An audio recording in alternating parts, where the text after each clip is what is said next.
Hello everyone, this is Altar, and this segment is here to let you know that after about a year of producing content for Offworld Trading Company, Mohawk Games contracted me out to do some QA consulting work for them. This video was made during the time that contract was active. Thank you for listening, please enjoy the video. Hello everyone, this is Altar, and welcome to a slightly different Offworld Trading Company video from recently in particular. A lot of our stuff's been coming from the Twitch stream lately, but today we're actually doing this one offline because I just wanted to cover a couple of the learn to play practice games over here.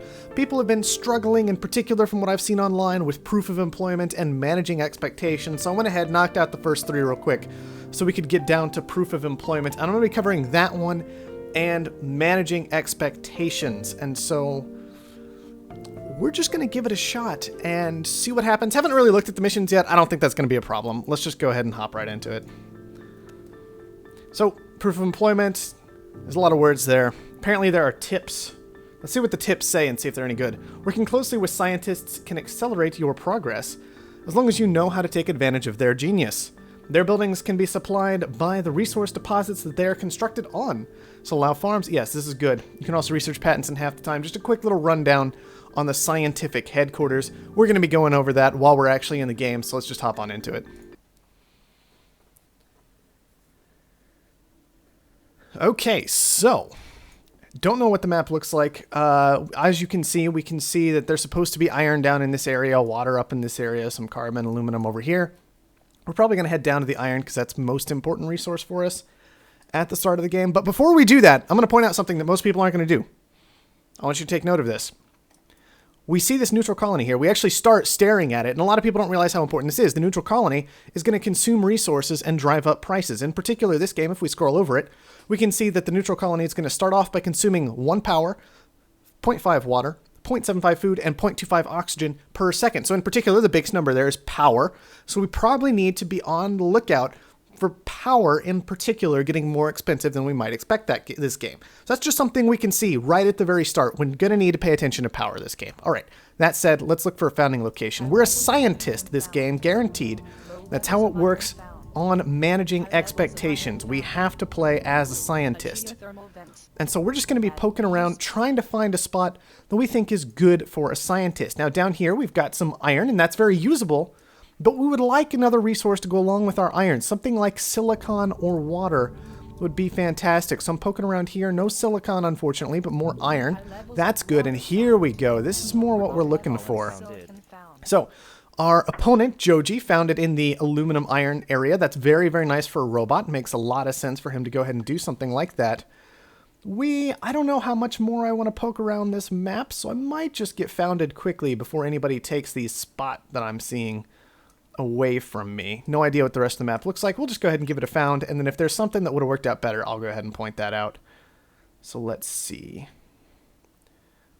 We could probably hang out right about here. We're pretty far away from the water no matter what we do. Gonna need to pick up something like teleportation possibly, but there you go.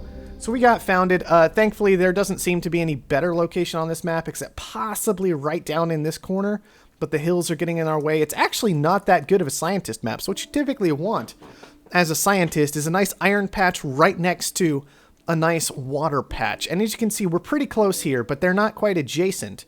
And what that does is, in particular, this mission, there are magnetic storms available. If we can connect everything up with our headquarters as a scientist, that's great because it means we don't have to ship things like food that we want to put on these water patches, and oxygen and fuel, which we would like to put on these water patches. We don't have to ship those through the sky if they are attached directly to our headquarters. Now, interesting enough, this is an interesting little thing I'm going to have to point out to Soren later. Anyway, distracting myself. We're going to go ahead and sell down everything right at the start of the game. You can see this will allow us to immediately upgrade our headquarters. This is a great thing to do at the start of the game on lower difficulties. You have a lot of spare resources. Go ahead, just sell them all. Hit the upgrade button. And we are, of course, only on employee level of difficulty this game. That's just proof of employment mission. That's 1 below manager, which is the standard, so not too bad.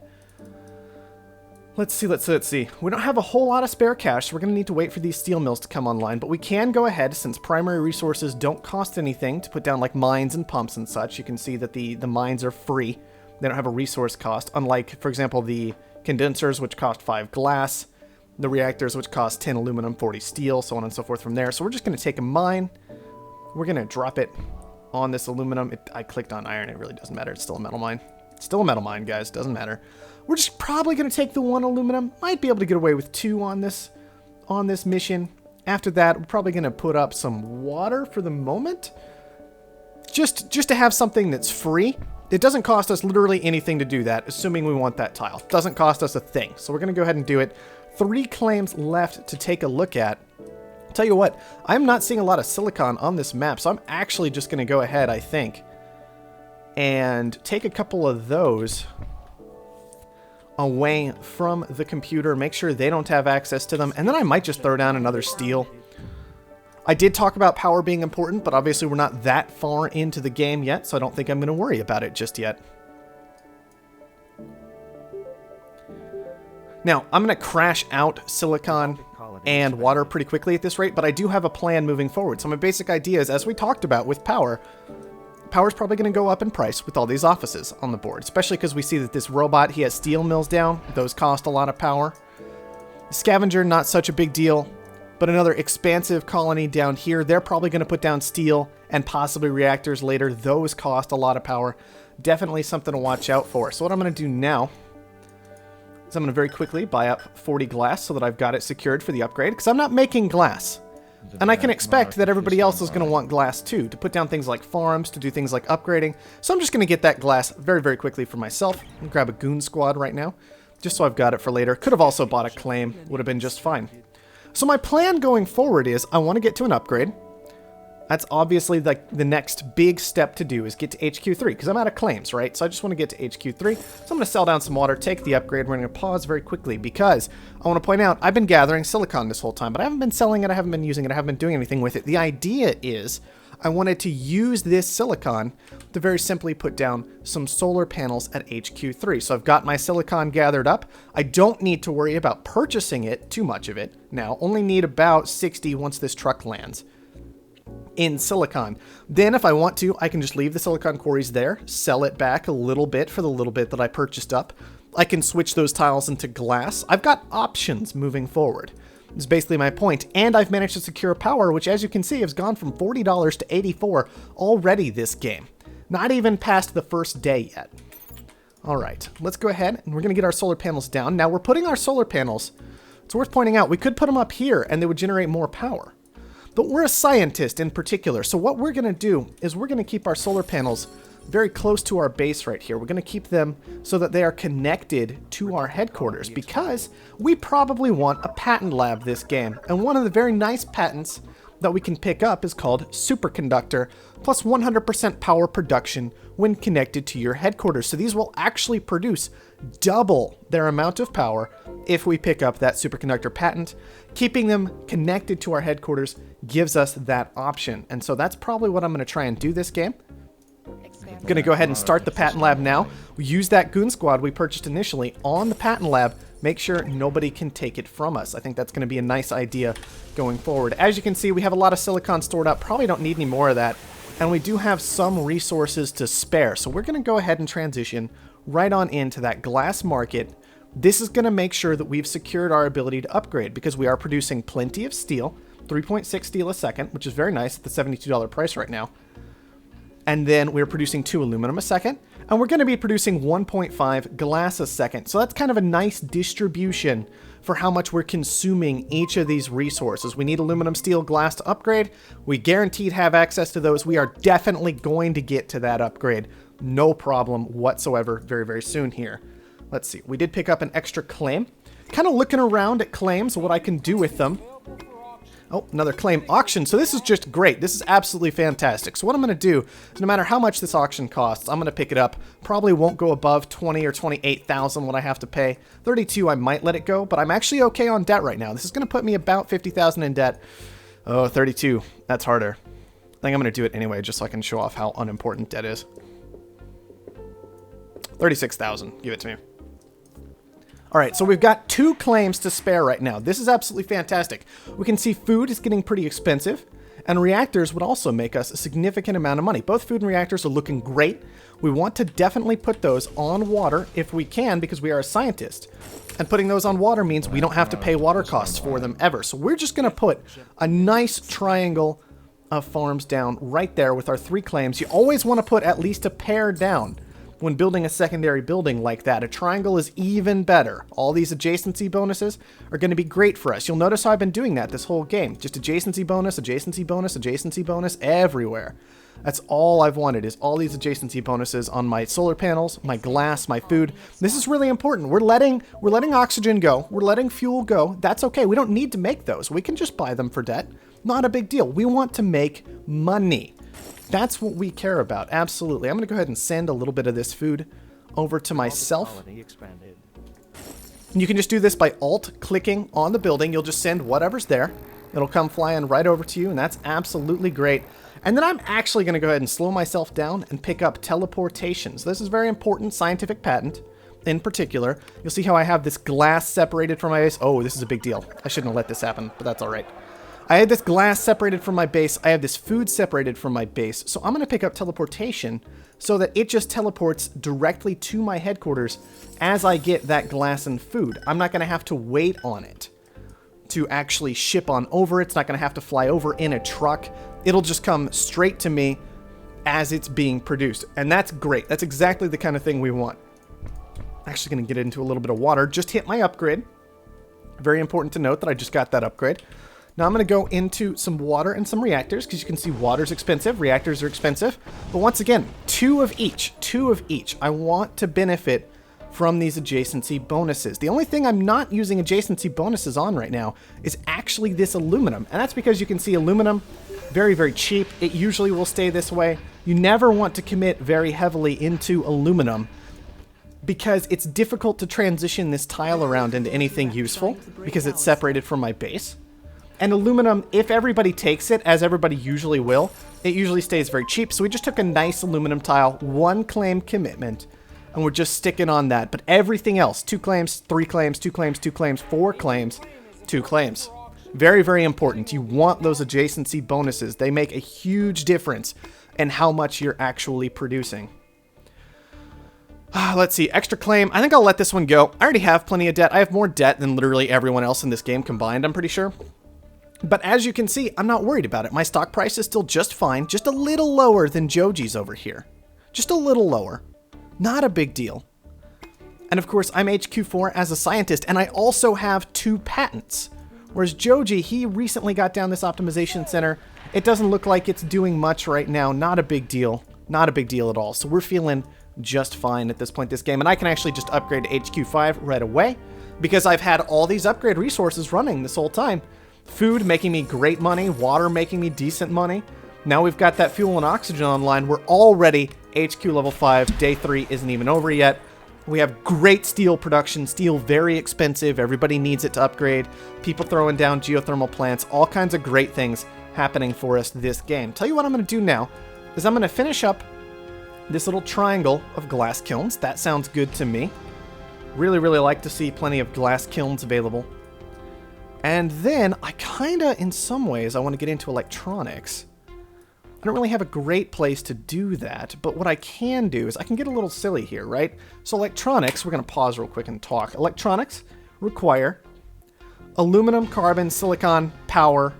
Power's whatever, obviously. But a lot of carbon in particular, twice as much carbon as aluminum and silicon. But if I look around, I'm trying to look around and see carbon tiles, and you can see that there's like 1 carbon tile left on the map. I don't want to try and reach over, just use that carbon tile with an electronics pod. That's not going to work very well.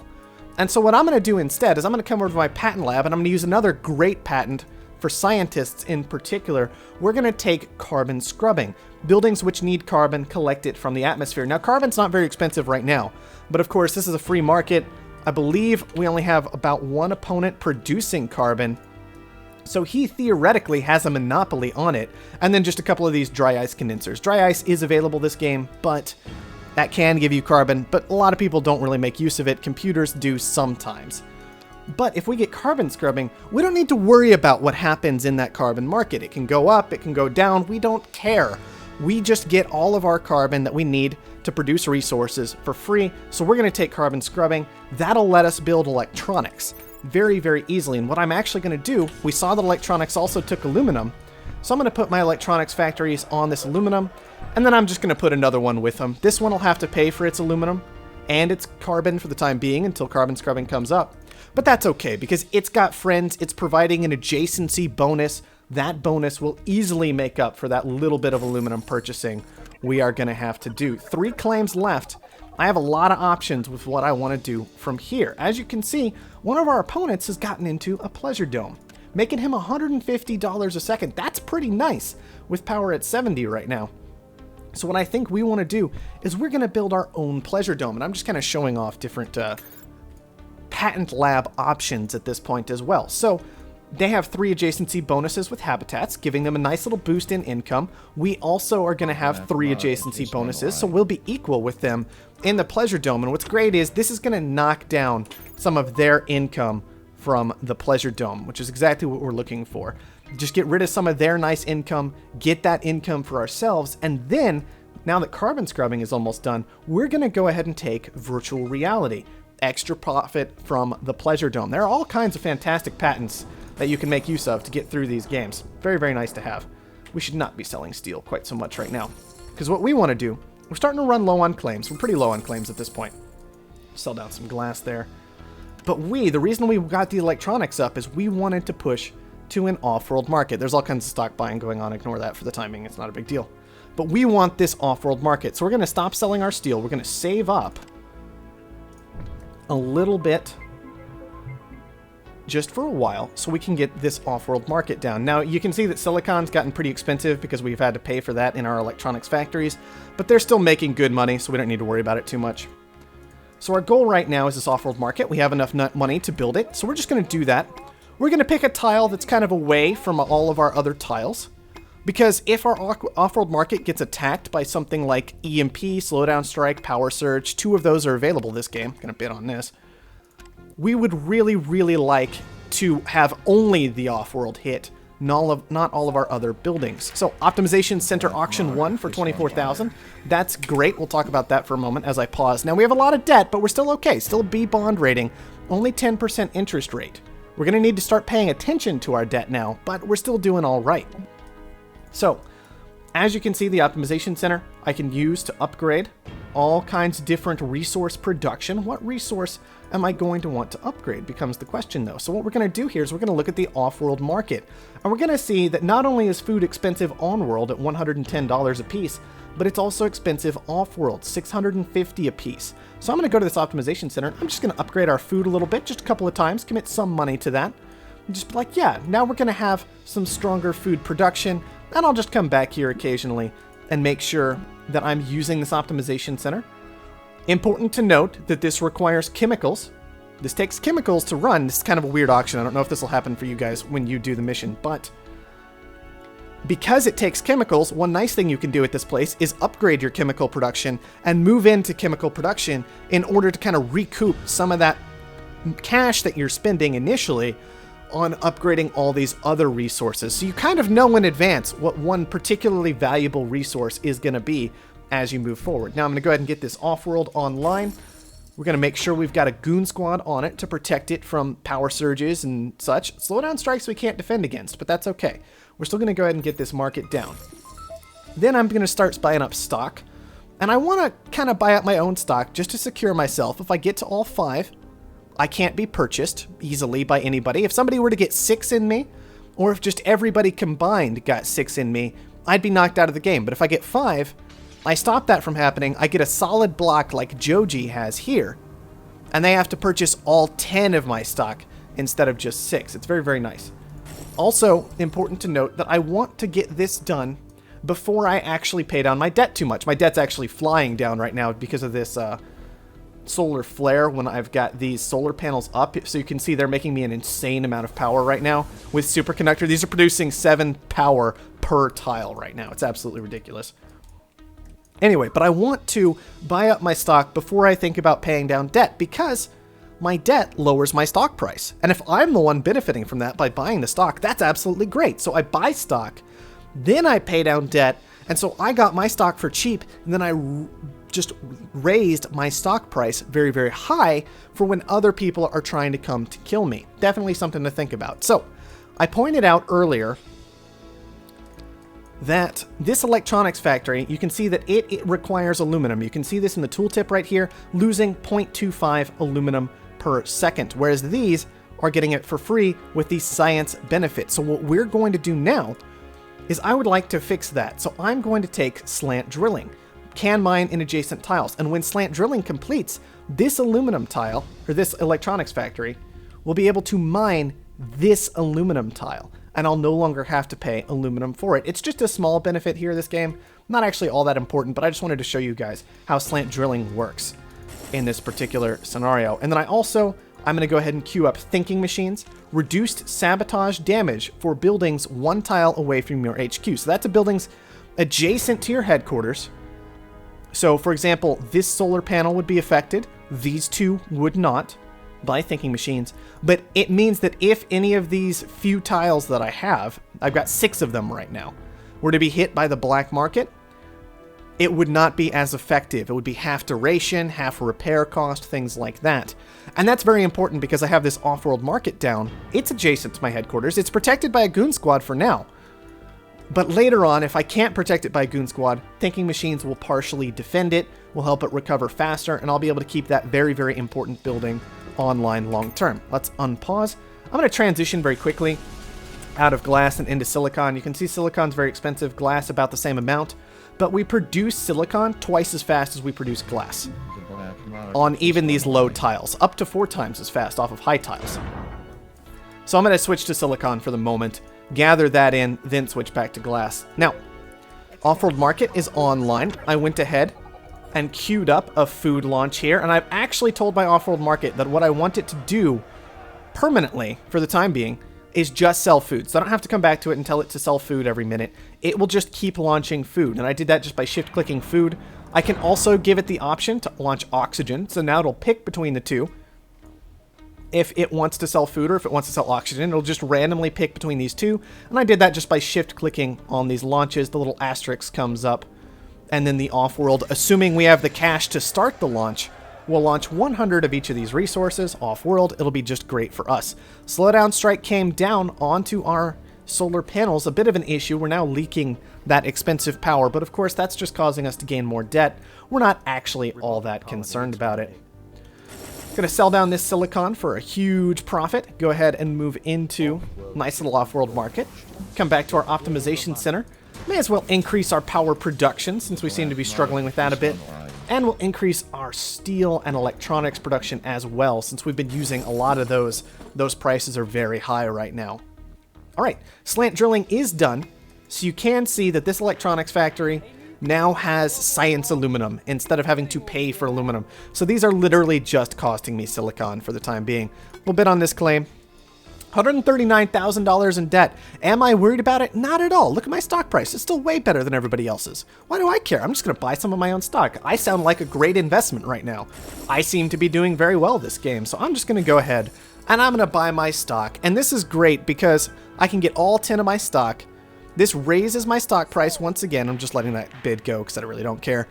Raises my stock price, and now if anybody wants even a single bit of my stock, they have to pay double price for it because I purchased it first. And so now is a great time if I'm a little concerned about my debt, which is fair, My bond rating dipped to C, you guys might have noticed for a moment there. Then C is when things are really getting a little dangerous. So I'm just going to pay off some of my debt. Now I've got a nice healthy A bond rating. I don't need to worry about it, and I can get away with that because I'm so far ahead this game in particular. Alternatively, I could have used this cook the books option on the black market. And what that's going to do is I buy cook the books, and that just raises my bond rating immediately. You can see I went from an A to a double A rating, even $92,000 in debt. Very, very nice, healthy bond rating for me right now. And if I'm too worried about debt, if I'm worried about my bond rating, if I'm worried about interest rates, sometimes you can just use this nice little cook the books option to help solve that problem.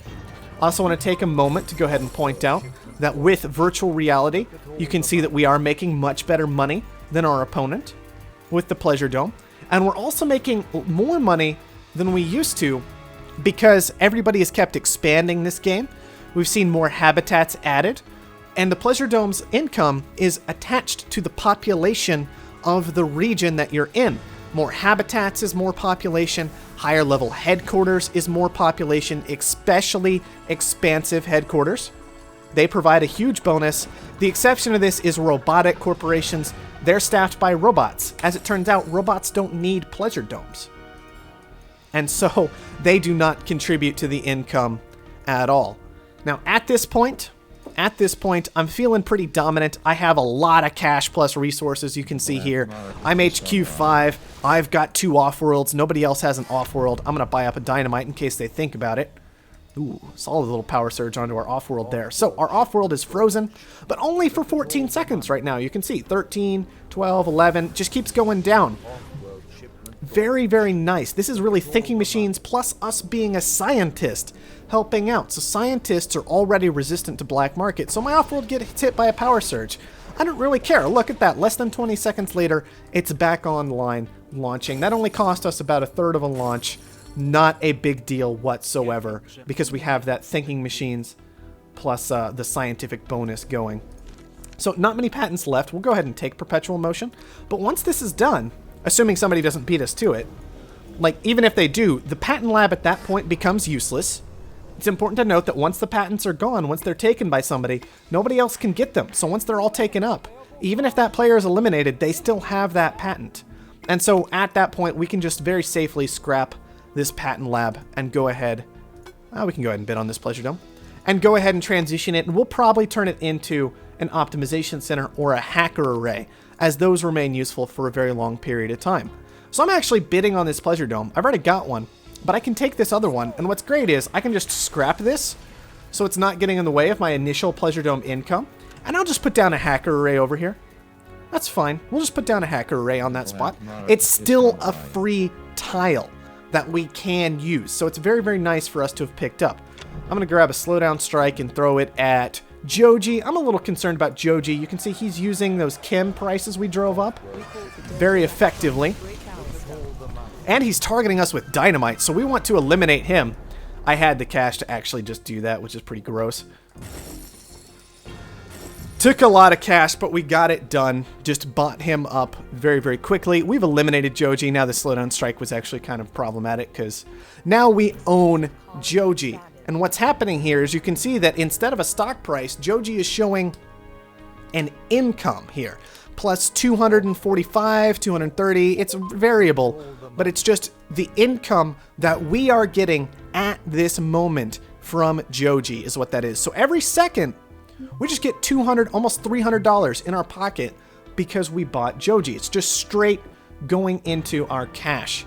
Absolutely fantastic to have Joji locked up for us. This has also significantly raised our stock price. You can see that we're getting a bonus because of how many shares are bought into us, how many stocks we own, things like that. All make a big difference in what your stock value is. So now ours is much higher than our opponents. Offworlds are still launching away. We're going to go ahead and re-goon this one because we can afford to. Not a big deal. Still launching this great food, great oxygen. We can go ahead and upgrade those a little more to make sure they're going to be solid. You can see steel has fallen off a bit. So we're going to go ahead and maybe transition that. We could make some more glass. We could make some chems. We could make nothing, honestly. It really doesn't matter at this point because we're that far ahead. I'm kind of tempted by the electronics option. Electronics don't produce very quickly, so their price is generally very stable. So we're just going to add to that. Carbon shortage. Carbon $100 a piece right now. Do we care? Not even a little bit, because we got free carbon for all of our buildings. Absolutely fantastic. Now, Frank Dawson is cheap, but I'm actually more concerned about Maisie Song. She's doing better. She's HQ5. She's got some of Frank Dawson's stock. She's had an optimization center running, so her buildings will be producing a little bit more effectively than his. And since I have the option, I am just going to focus on killing off Maisie Song. That's who I want to bring down. Not going to take this claim. I'm not too worried about it. The game is getting close to over. It's wrapping up very, very soon. And so I'm just going to be patient. I'm not going to take the claim. We'll let her have the claim. She can have the debt. And that's just going to make her stock even easier to acquire. I'm just going to hold shift this time. And I'm just going to buy up all of her stock at once. Because I had so much cash, I could just buy it all at once. Just shift click instead of clicking the button a whole bunch of times. Very, very simple and straightforward. But you do have to pay double price for each stock when using that method, even if the stock hasn't been purchased by the opponent yet. So it was a little more expensive, but I could do it just like that in one click. More important when the stock delay option is on, as it is not here. So now I've got 5 of Frank Dawson secured, but I can't finish him yet. I need 274 to finish him. I have to buy this last block all at once to finish off Frank Dawson. And so I need to wait until I have $276,000. Very simply, you just move the decimal over 1 and then multiply by 1,000, right? And that tells you the price in order to finish a buyout when you're in this particular circumstance. You have 5, they have 5. Because what's happening is I'm paying double for each of these stocks. There are 5 stock here. So it's like there are 10 stock here. And then there's 1,000 little stocks in each of these stock blocks. So 283 times 1,000. Very, very simple and straightforward. We actually have that cash now. We're just going to hit the buy button. And very, very simply, proof of employment. There you go. Massive money from our Offworld markets. That's why we went to them pretty quickly. They're pretty much guaranteed income that game since Offworld's started off very, very strong. We had optimizations. Joji had a lot of optimizations as well. It's nice that we knocked him out so he wasn't getting in our way too much. And you can see that we also, if we go to this balance sheet here, we got about $100,000, $97,000 from income from Joji and Maisie. And of course, that was mostly Joji because we were not holding on to Maisie very long. So even though that short time we had Joji for, they made us more money than our Pleasure Dome did all game. And you saw our Pleasure Dome was pretty decent money. So that's very, very nice for us to having acquired Joji. He was worth a lot of money. It's very nice that we got him done. All right. And as you can see, look at my interest charges, 71,000. How much debt did I end that game with? I'm actually not sure. 242,000 debt. Did I care? Not even a little bit, because the game was over. Turns out, when the game ends, you don't have to pay down your debt anymore because you won. Who are you indebted to? Nobody. Very, very nice to have. Stock market. Some of these graphs are useful, some of them less so, but it is nice that you can kind of go over what happened that game. So you can see that I bought 13 things, or I acquired eventually 13 things from the black market, as opposed to 9, 7, and 8 from our opponents. Important to stay in the black market, keep buying stuff. A lot of that was goon squads and bribe of claims, because I was ahead pretty much all game. So when you're ahead, may as well get more ahead, right? I didn't need to shut down my opponents too much, so I just didn't. But everybody targeted me a little bit. See, 5 from Joji, 3 from Dawson, 3 from Maisie. They were being quite rude to me all game. Now, I do want to point out this structures tab. A lot of people misinterpret this structures tab when they're new to the game. This isn't structures you end the game with. This is total structures you built throughout the game. So you see that I didn't end the game with 6 glass kilns. I ended it with 3, but I built 6 glass kilns because I built into that triangle. Then I scrapped it for silicon. And eventually silicon got to be not so valuable anymore, right? I had like a big stockpile and it was worth like $20 a piece. Not very useful. So I swapped them back to glass kilns. So I built a total of 6 glass kilns that game. Just something to pay attention to. And that one was really obvious. Also, I got rid of my steel mills.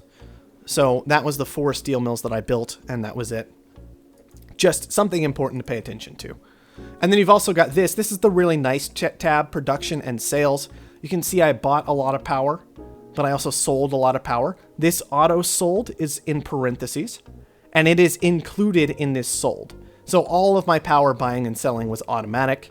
That's no big surprise. It's power. That's how power works. But you can see I sold a lot of food, and I purchased a lot of food, but I was buying food to send it off-world for the most part. So not a big deal there. Same thing with oxygen, buying it to launch it off-world for big, big profits. Not a problem whatsoever. And I sold a lot of steel that game. Steel was very nice for me.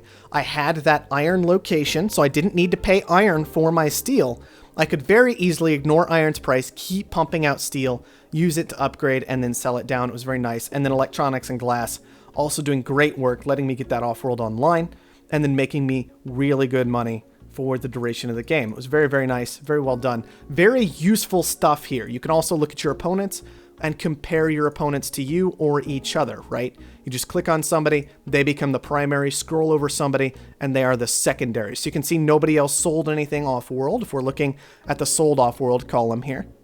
And you can also see what everybody else was up to that game. So I can see Joji, for example, he was buying a lot of fuel. That was going to be for his chem labs. He sold some food. His best income was chems, which we helped drive up. We talked about how chems were going to be really great that game. We never got into them, but Joji, he pulled in nice profits off of that. And the nice thing for us is we eventually took over his chem production. And so that was really helping us once we had acquired him in particular. And you can also see that hacks is in this column over to the right. It's a little bit different from all these other options here, but it is an important thing to see. This is related to the hacker array. So Joji built a hacker array. We also did, we never used it. And he surplused fuel one time. That's just what this indicates. And I'll be honest, these three columns I pretty much never have any use for. It's these three over here: purchase, sold, sold off world, and then the hacks column. That's really, really valuable. All right. That's a nice look at proof of employment. A lot of people have been struggling with that from what I've seen, so I just wanted to throw that out there, show you guys this is a way you can go ahead and get that done. That's how the scientific faction works. And then I'm also going to go ahead and handle managing expectations very, very soon. But for now, thank you everyone for watching, and I'll see you next time.